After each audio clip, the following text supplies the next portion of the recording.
Hi, welcome to the channel. This is yet another video on Jamb literature, likely questions and answers. So in today's video, we shall start from number 21, where the question says, rage is chief, rage drags rags after you, of charity, laughter, sweetness, and light. Rage is thief, enemy of equanimity. The figure of speech dominant in these lines is dash. The figure of speech that is dominant in this particular extract is dash. A. Apostrophe.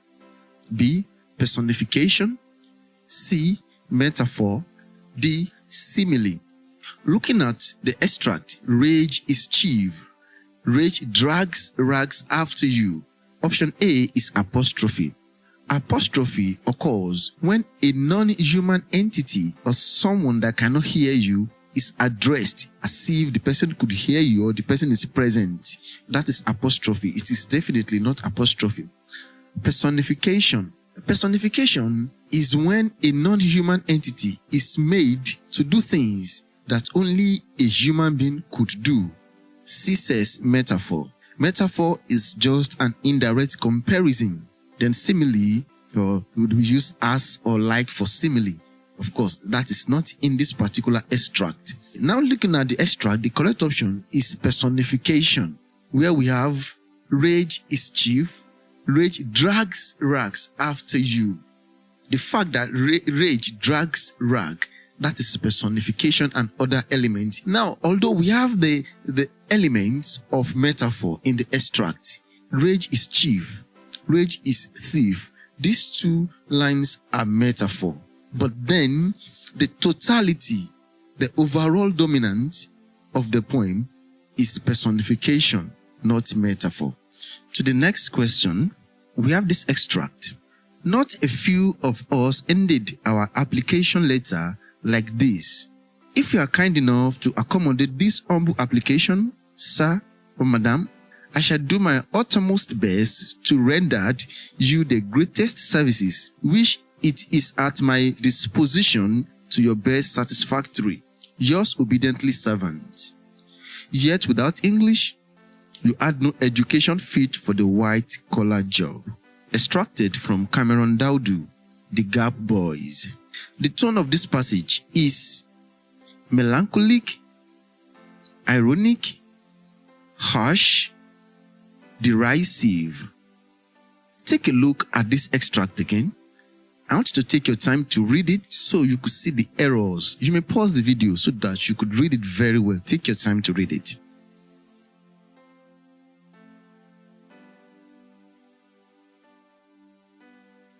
Okay. Are you still reading it? If you think that this letter is well worded, you are wrong. There are many errors in this letter, and these errors are what the writer is mocking.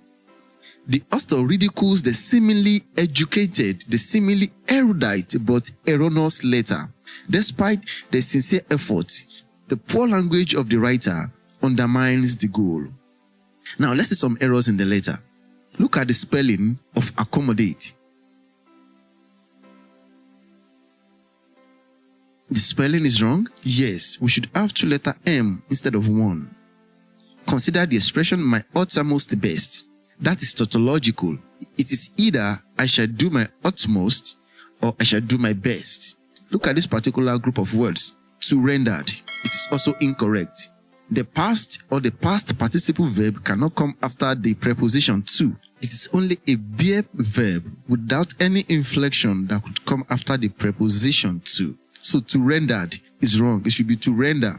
Check the spelling of disposition. It is also incorrect.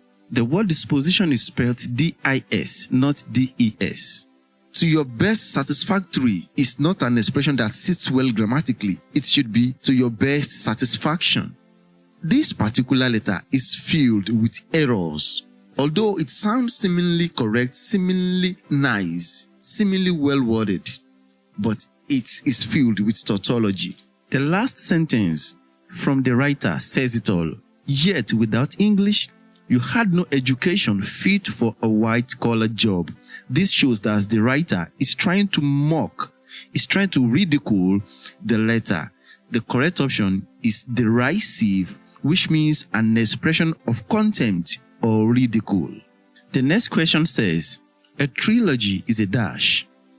A trilogy is a dash. A. Set of 3 one-act drama written by related authors. B. Series of related stories divided into 3 equal parts. C. Sequence of 3 plays written by the same author. D. Collection of 3 poems of equal length. A trilogy refers to a set of 3 related works of literature that form a connected narrative or exploring a common theme. These works are usually created by the same author or artist. The correct option is option C, sequence of 3 plays written by the same author. Next to number 24. Dramatis personae in a play refers to dash. Dramatis personae in a play refers to dash. A. Cast list. B. List of characters. C. Protagonist and antagonist. D. Order of appearance. Dramatis personae is a plural noun that refers to all the characters or the list of all the characters in a play. The meaning is close to cast. Cast could have been the correct option, but definitely not cast list.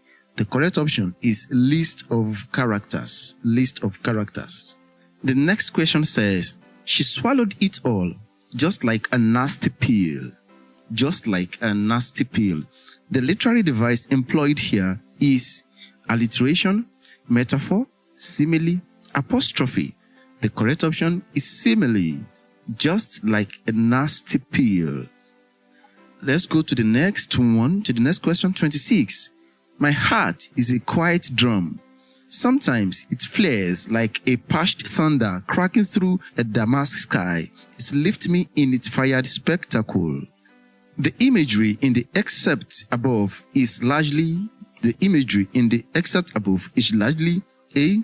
Olfactory and visual. B. Auditory and visual. C. Tactile and auditory. D. Olfactory and tactile. Before we answer this question, you must know what each of these types of imagery, what they mean. Olfactory image is used to describe the sense of smell. The sense of smell. Visual has to do with the sense of sight. Auditory has to do with the sense of hearing, while tactile has to do with touch. Now let's see what we have. Now the correct option is option B, auditory and visual. The one that has to do with hearing and seeing. Let's justify our correct option. The phrase quiet drum and parched thunder cracking, those phrases evoke sound. They evoke sound. These are clear reference to auditory sensation. Now let's see the visual imagery. The description of a damask sky and fired spectacle. All these represent visual images suggesting vivid colors and dramatic scene in the sky. So there is no reference to smell, which is olfactory, or touch, which is tactile. The correct option is option B, auditory and visual. 27. She wanted to split herself, but she checked herself. Get dressed, she said earnestly. Get dressed and let's go. You know I have a lot of things to do. And if we are going to meet again like this, she slapped the bed. Then it won't be here. It will be at the Samson and Delilah. Extracted from Festus Iayi's Violence. Now the question says, in the passage above, the speaker can be described as hungry, domineering, friendly, treacherous. Now let's see some pointers from the passage. The speaker gives firm instruction, get dressed. She even repeated it twice, showing control and urgency. Again, she asserts her priorities. I have a lot of things to do, indicating she's setting the agenda. Then she slaps the bed. The slapping of the bed is a physical gesture of emphasis and authority. Then she dictates the time of future meeting. It won't be here. It will be at the Samson and Delilah, showing she is taking charge of the situation. These are elements that reflect domineering, assertive, commanding, and being in control. So the correct option is option B, domineering. The speaker can be described as domineering.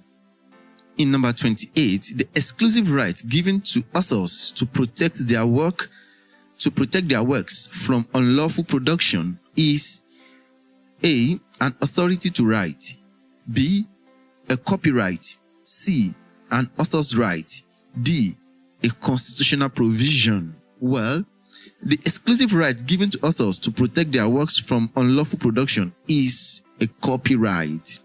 Writers, musicians, and filmmakers have the right, which is called a copyright. In number 29, the narrative style in which the hero tells his own story directly is the dash. The narrative style in which the hero tells his own story directly is the dash. A, objective, B, first person, C, subjective, D, third person. When a person tells his or her own story, the person uses the pronouns like I, me, we, and us. In the grammar of English language, these pronouns are called the first person pronouns. These pronouns are the pointers to the first person narrative style. So the correct option is option B, first person. Then number 30, which is the last for this video, lineation refers to A, the arrangement of lines in verse form, B, the grouping together of a number of units of rhythm, C, the unit in the rhythmic structure of verse, D, tracing family descent of people in verse. Well, lineation, especially in poetry, simply refers to the arrangement of lines in verse form, and that is option A. Lineation refers to the arrangement of lines in verse form. This will be all as far as this video is concerned. Check out my playlist on literature and other playlists on the channel, and do not forget to drop your comment on this video. Remember to give it a thumbs up. See you some another time. Until then, do have a nice one. Bye bye.